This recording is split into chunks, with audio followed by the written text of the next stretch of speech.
Namaste. Today I'm inviting you to practice with me a sequence that was developed and researched by Dr. Fishman. And this sequence is to help you in improving mineral bone density. What that means, it means that you can, by practicing daily, you can prevent, stop the progress, or even reverse osteoporosis. So let's start. We'll start with the tree pose. And I'm working here with the wall and with the chair. So I'm going to start with just being against the wall. We gotta hold those postures for 30, 45 seconds and with full engagement. That's very important. So let's start on my right leg. Stepping on the right leg, making sure that my foot is fully connected to the floor. Elongating the spine. And I'm bringing my left foot to the thigh, all the way to the side, making sure my pelvis is a little bit forward, pressing that foot to the thigh, lifting my arms all the way up. Beautiful. You can hold it, if you can hold this posture in the center of the room, you can do it, but it's really important to stay in the posture for 30 seconds. So the wall behind me is just ensuring that I will be here for 30 seconds, elongating the spine, really tensing the muscles and putting full effort into this posture.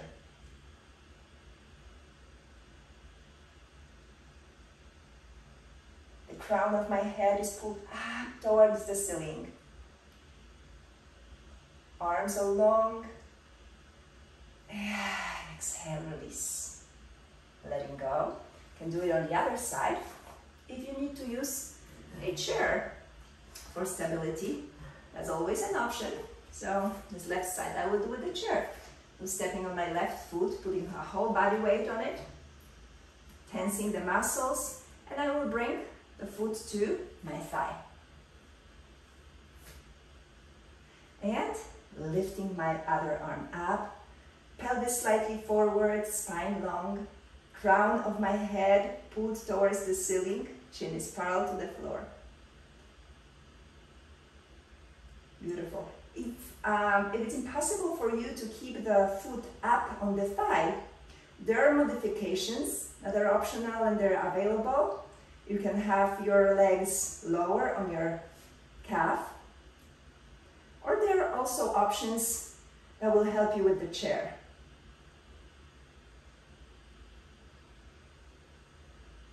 Nice. Letting go of this posture, we are moving to the triangle pose. So let's do it first to the right. I'll do it with the chair, with the help of the chair on the first side. So separating my feet. The right foot turns to the right, left foot either forward or maybe even a little bit in, making sure my hips stay parallel to the longer side of the yoga mat. Bringing my arms to sides, stretching them, tensing the muscles, inhale, and on exhalation I'm bringing my arm on the back of the chair. Opening the rib cage, making sure I'm not sinking here.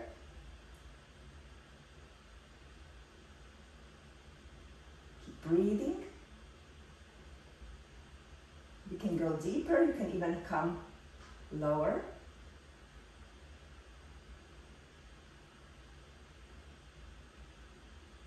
Or you can stay where you are, wherever it feels comfortable.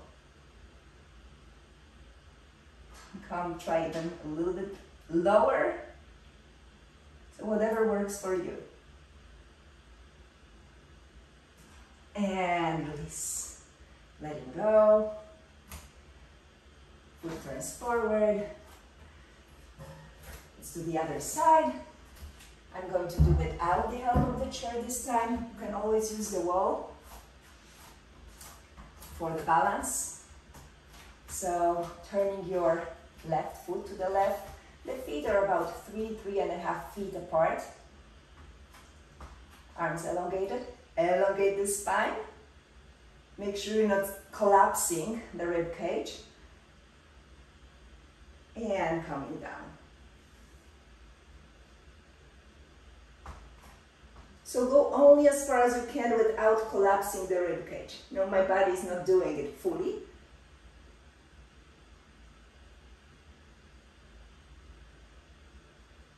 Trying to keep my hips, both buttocks on the wall for the alignment.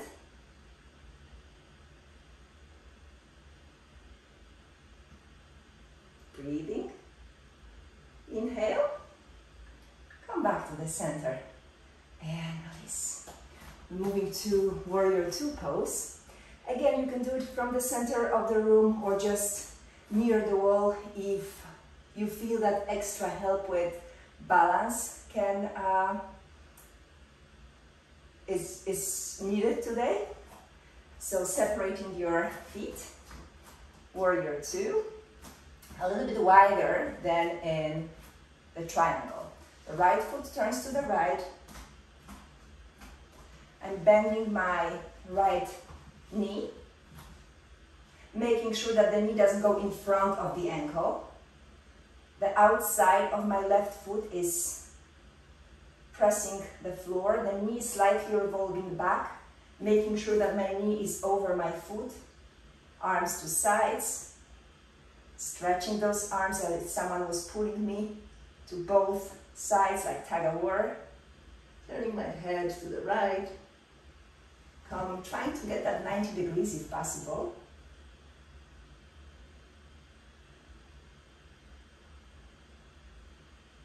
Don't hold your breath. Stay here for a little bit longer. Make sure that the knee and the big toe are in alignment. And release. We'll switch to the other side. Maybe, yes. Again, you can do it from the center of the room, near the wall, so let me just go away from the wall, coming down to make sure that my knee and calf are about 90 degrees, if possible, outside of my right foot, pressing into the floor. The torso is in the center, the knee aligned with the big toe. I'll stay here for about 30 seconds. Arms are parallel to the floor, stretching to both sides.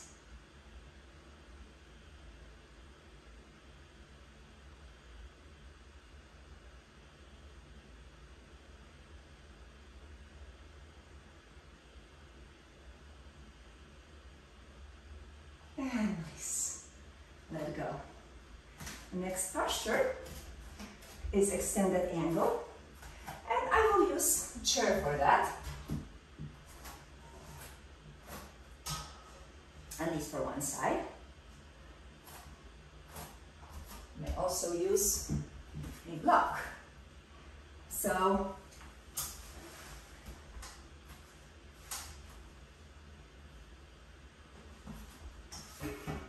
as I'm sitting, I'm working on this posture from the chair. I'm not sitting in the chair, all right? I am using the muscle as if I wanted to lift myself up. So that's the way I'm using the muscles. The knee, 90 degrees. The knee is 90 degrees. The outside of my left foot, pressing to the floor. The knee slightly revolving back. Bringing my torso to the center as much as I can. Beautiful. And then I lift my arm up and I press my elbow inside of the thigh. You can see my left side is one line, really engaged, all the muscles, and I'm pressing my elbow against the inside of my right thigh, but the right thigh is pressing against that elbow. So holding this posture with full engagement for about 30, 40 seconds. So this posture also can be done without the chair. and also use of blocks. So all can be really modified. And release. We're going to do the other side. Or maybe I'll do the other side without the chair.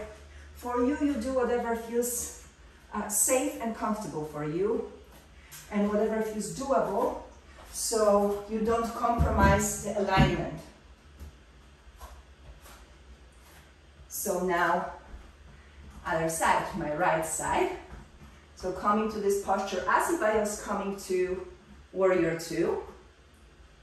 Pressing the outside of the foot. Beautiful.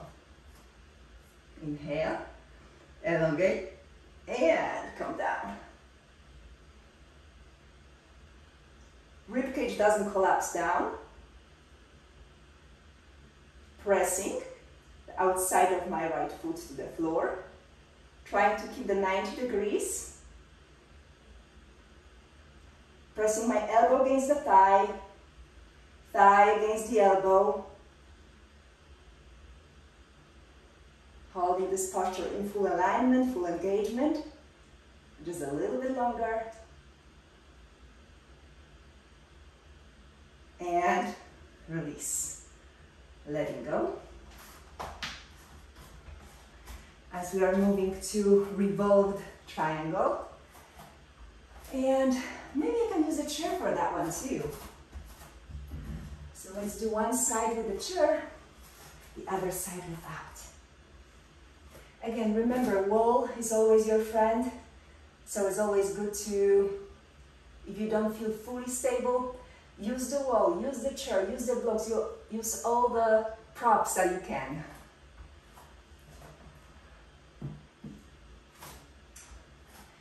So, in this posture, revolved triangle. I'm stepping my left foot forward, the right one is back, the hips, my thighs are scissoring. You can see that movement? Beautiful. Arms to sides, and my right arm goes on the back of the chair, other arms goes up. My arms are in one line. Try not to collapse my ribs. Maybe I can bring my hand lower. All the time keeping the heels on the floor.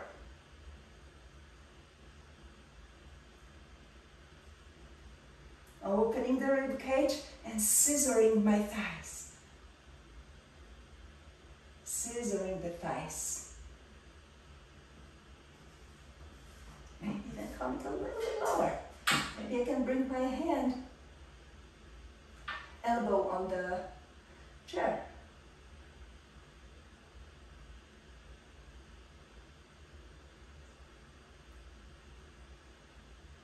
Holding this posture, scissoring the thighs.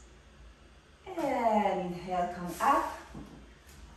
We're switching sides. So the other side I'll do without the chair.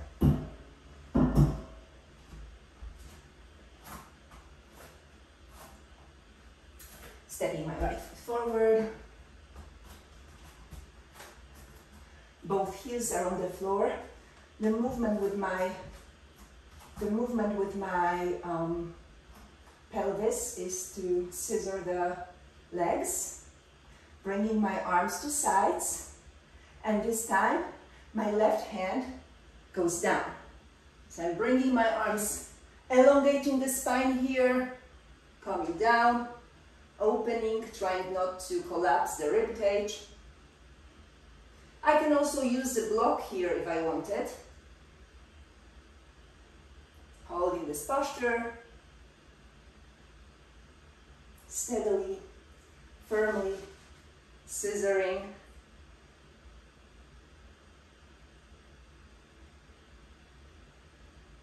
Full engagement.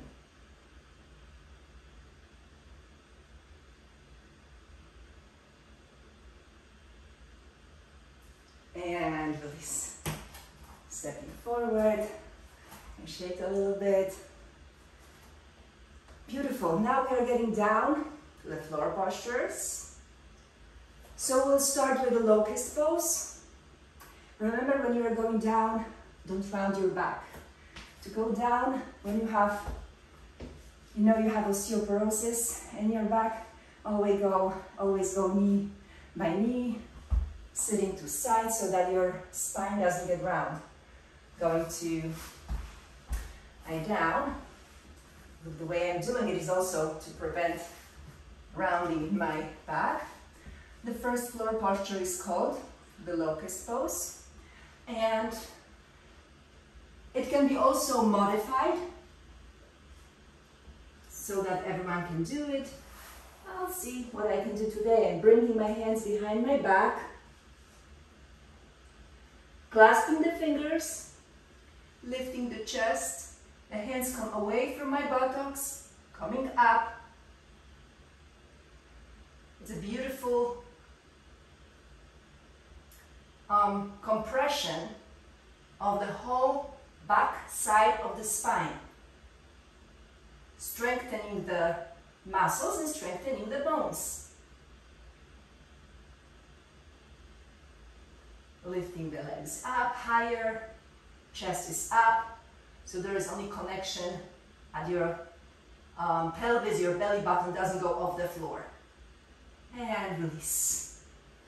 Letting go, just relax for a moment.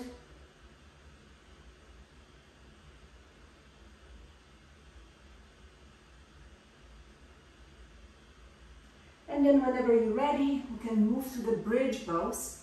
For that posture, this also can be modified for those who have trouble with lifting their hips. They may use a block. It's a little bit easier to do it with the block, because then you can you don't have to lift your hips all the way from the floor. You go from the block, right? For me, I don't need the block, so let me just demonstrate the posture. The hands are down, palms facing down, the feet pretty close to my buttocks if I can. The head is totally in the center, and the movement is the feet are pressing the floor down and forward without moving. So inhaling, pressing my feet down and forward will lift my pelvis up. And I come with my pelvis as one piece, not vertebra by vertebra. Beautiful, lifting my hips up so that the chest goes towards my chin. I can also bring my hands together if that works, and press the hands down. That will propel my hips to come even higher. Make sure your knees don't go to sides. And we'll hold this posture for about 30 seconds with full engagement. So there is no place for laziness here, half-done postures. For the sequence to work against osteoporosis, you really need to engage. You really need to feel those postures. The bones need to feel them. The muscles are hugging your bones.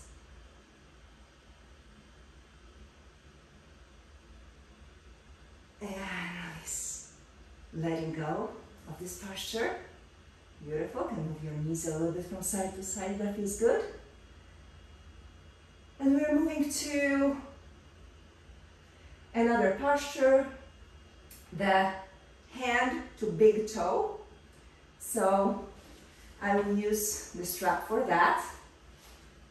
Making sure that I'm not bringing my body, my upper body up, that I'm not lifting my head, my neck, my upper body. I'm bringing my foot towards me, not the torso towards the foot. So my torso stays on the floor, it has to stay there. My right leg is up, the left one stays on the floor and it's flexed.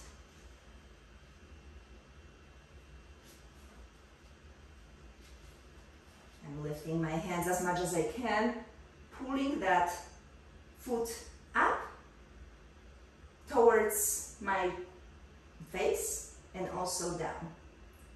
The other leg stays flexed. So I'm trying not to bend the knee. I'm only going with that right leg up as far as I can without bending the knee. Pulling as much as I can, putting pressure on the femoral neck, on the femur.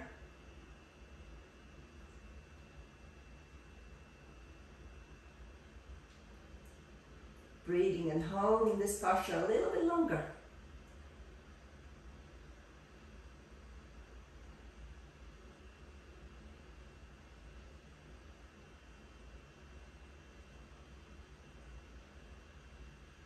And then whenever ready, I can lower the leg down. Now for the hands to big toe 2, I'm moving my leg out. I'm abducting it. Trying to keep my both hips on the floor. My hips don't open much. I don't have much of space for abduction in my hips. They also don't externally rotate too much. But that's what it is available for me. Those who have more open hips, you can use the hands. You don't need to use the strap. The posture can be used with a hand. And for those who don't go to the floor, this posture can also be modified to be done in the chair. And yes, beautiful. Just notice I'm not lifting my upper body. I'm lifting my leg. We're going to do it on the other side. I'm just rolling to side, moving my knees, coming up, and coming down. I'll just move the mic so it doesn't make cracking sounds. Beautiful. Lying down on my back.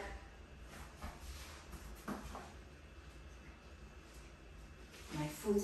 So the belt goes under the mound of my foot, the ball of my foot.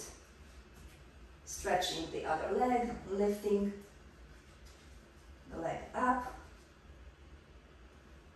Flexing my right foot, the left one is up in the air, also flex. Pulling it down as much as I can and towards me, but making sure that the knees are straight. So I'm putting a lot of effort here.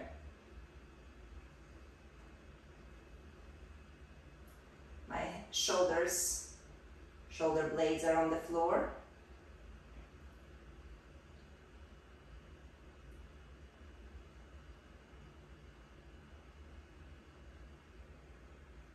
Putting pressure on the femoral neck and the femur. And moving to hands to big toe 2.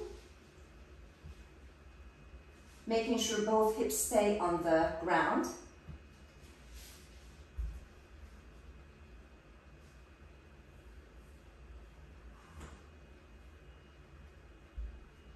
And like with anything yoga, I'm putting my other elbow down to ground my other side so I don't lift from the yoga mat. And I'm pulling the leg up and in. So like anything yoga, when you feel pain, you need to step back. Pain is different than discomfort. Discomfort's okay. Without discomfort, you won't move forward. Discomfort is great. Pain is not. Where pain starts, yoga ends. And release. There need to be just enough of balance between the effort and letting go. Between the effort and letting go. So the next posture is the pose dedicated to Sage Marichi. and it's a spinal twist. Beautiful. So let's start. This posture can be done in the chair and can be done on the floor. So I will do half of this posture, one side on the floor and one side in the chair. So sitting with my both hips, with my sits bones on the ground, I'm bringing my right thigh towards my chest, really hugging it. The other leg is long, straight, elongating the spine, not rounding at all. My right hand goes behind me, spine long, and one of the versions is that I'm hugging that knee to the body and twisting. Every time I inhale, I'm elongating the spine, and as I exhale, I twist. Twist, hugging that thigh. There's another way to do it. If your body does it, you can lift that arm, bring the elbow to the outside, and using that leverage, press.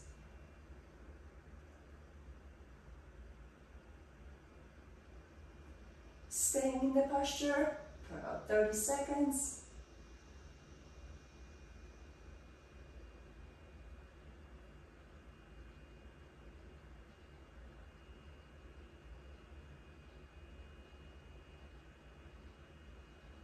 And letting go. Beautiful. And we're going to do the other side on the chair. So stand up, coming on my knees, hands on the wall, one leg at a time, coming up. To the other side. I'm bringing my chair up and bring the other leg on the chair. Leg is near the wall, bringing my hands that are to bring them on the level of my shoulders. And imagine I'm pulling the wall down. So every time I'm inhaling, I'm pulling the wall down. And on exhalation, I'm twisting a little bit deeper. I'm twisting from my lowest rib. Elbows are close to the body, full engagement.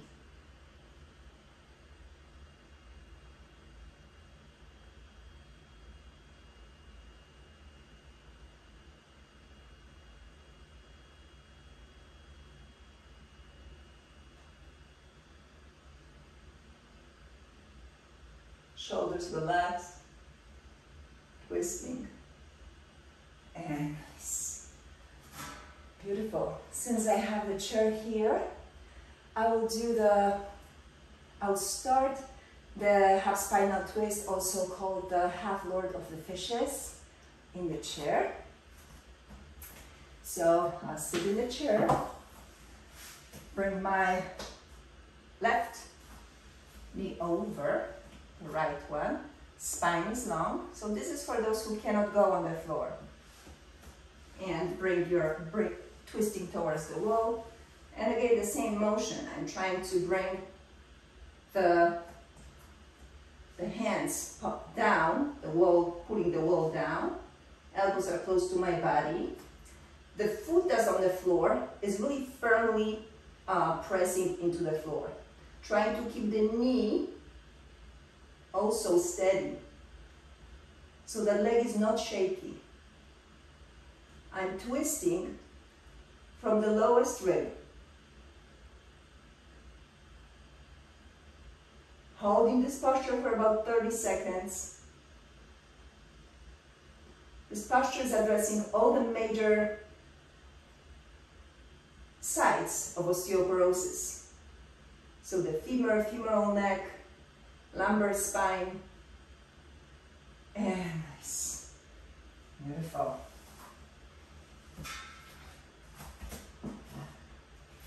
So the other side, I'm going to do on the floor. Coming knee by knee. And this time, I'm sitting to the right side of my legs, so my to the right side of my feet, and then I bring the leg over. So my right knee is bent, the left foot goes over the knee. I'm bringing it as close as I can, sitting tall. My left hand goes behind me, elongating the spine. So because this leg is bent, it helps in an even greater twist than the previous posture because the hamstrings are soft. So here again, I can either just hug the knee as close to my body as I can, or I can bend the elbow and bring it from the outside to give more leverage and increase the twist.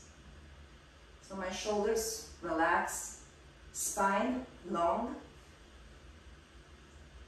This posture also can be modified. It can be modified with, if your hip is a little bit too high, your bottom is too high, you can put a blanket underneath. So there are many modifications for this posture. Holding it.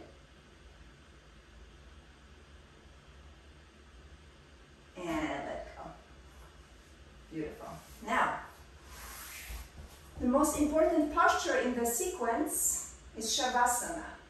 That's when we integrate all those benefits, where all the benefits are happening.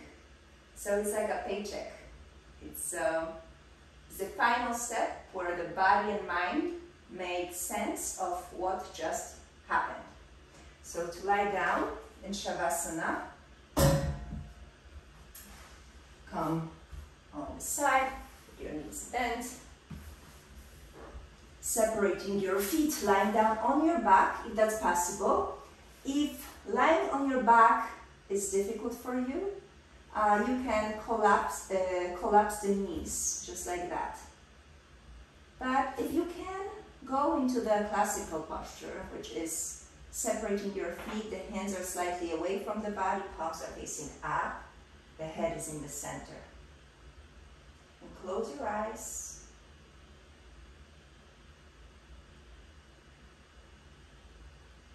Just notice your body, notice the breath.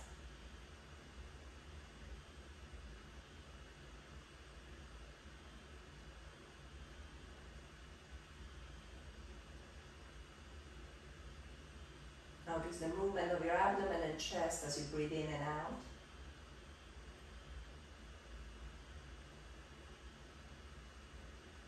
And let's let go of tension in different muscles. So relaxing your legs,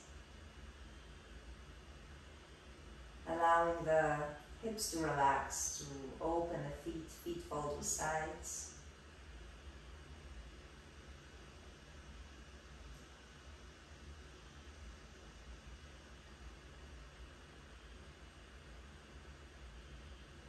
Surrendering to the floor, surrendering to gravity.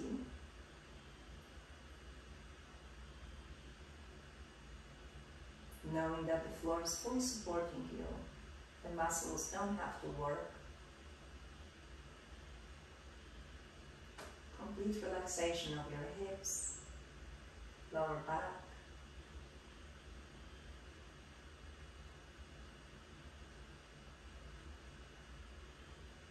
Mid back and upper back, relaxing.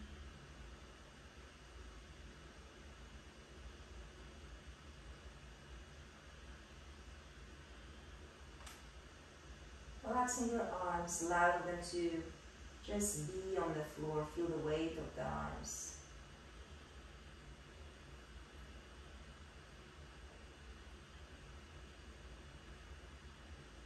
Feel the shoulders. Whole back of your body melting into the yoga mat.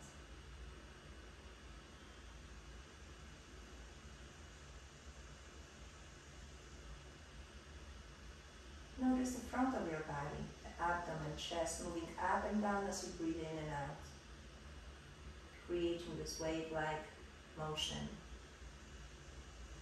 that helps the nervous system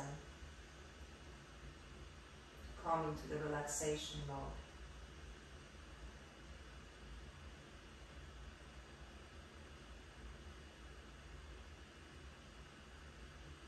The system that is in relaxation mode can actually concentrate on things like strengthening the bones, improving the immune system,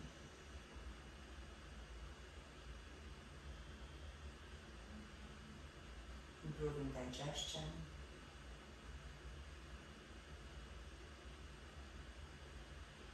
when we are in flight and fight mode, all those functions go on the back burner.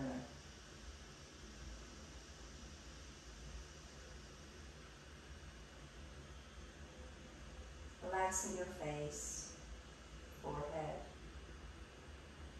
jaw, letting go of any facial expression. Body's relaxed, mind's relaxed.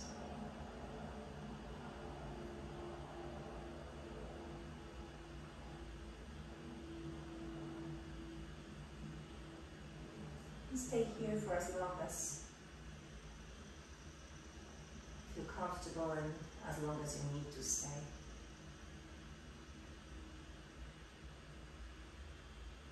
Otherwise, practice is over. Namaste.